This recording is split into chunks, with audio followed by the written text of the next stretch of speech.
Здравствуйте, уважаемые телезрители! В студии Арифа Кабба мы вновь собрали для вас самые важные события и тенденции вокруг Абхазии. Все, что актуально на данный момент, что касается нас прямо или косвенно, или влияет на имидж республики. Итак, начнем. С сегодняшнего дня вступил в силу безвизовый режим для въезжающих в Россию граждан Грузии. Визовый режим, введенный Россией в декабре 2000 года, отменил президент России Владимир Путин. Указ был подписан 10 мая. В нем указано, что с 15 мая граждане Грузии осуществляют въезд в Россию и выезд из России без оформления виз на основании действительных документов, удостоверяющих их личность.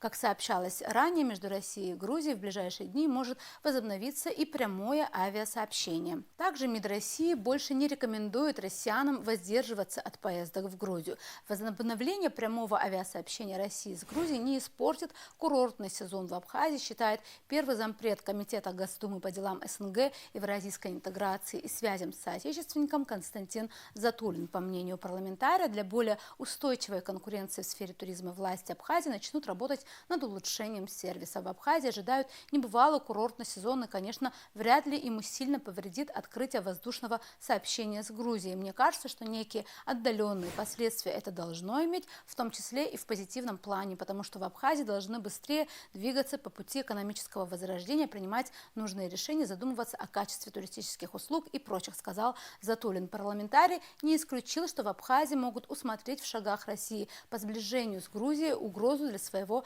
политического статуса, однако опасаться нечего. Я думаю, в Абхазии могут быть спокойны, потому что гарантией является официальное признание Абхазии, как и Южной Осетии, со стороны России. И никакое сближение, открытие воздушного пространства и подобные вещи не могут повлиять на это прежде принятое решение, подчеркнул он. Как сообщил Минтранс России, с 15 мая российские авиакомпании еженедельно будут выполнять 7 прямых рейсов на отечественных самолетах из Москвы в Тбилиси и обратно.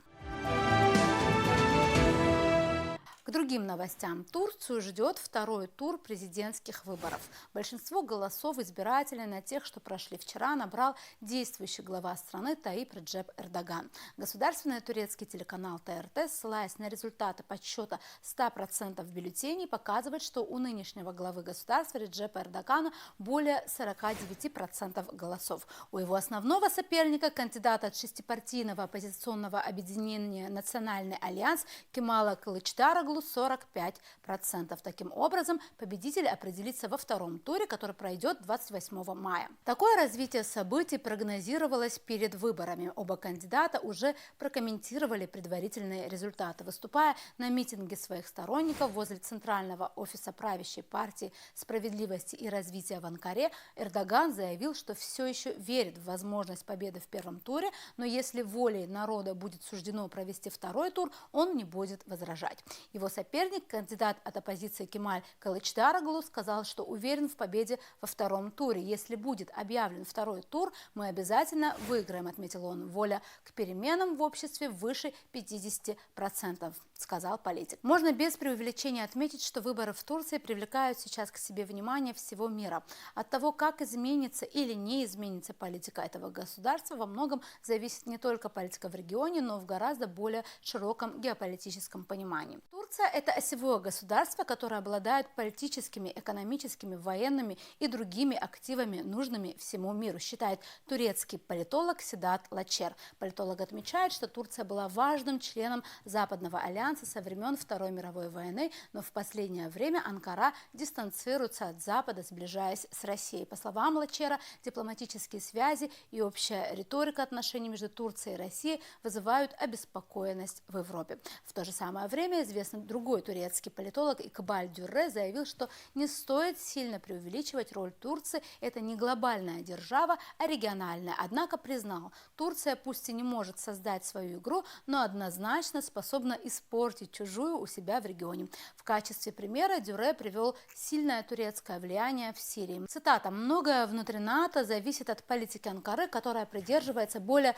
сбалансированной модели поведения, не делая резкого крена в сторону Запада. Турецкий фактор очень важен в вопросах логистики и транспортировки нефти и газа, ведь Турция – логистический и газовый хаб. Кроме того, она играет важную роль в регулировании миграционных потоков», подчеркнул Дюрре.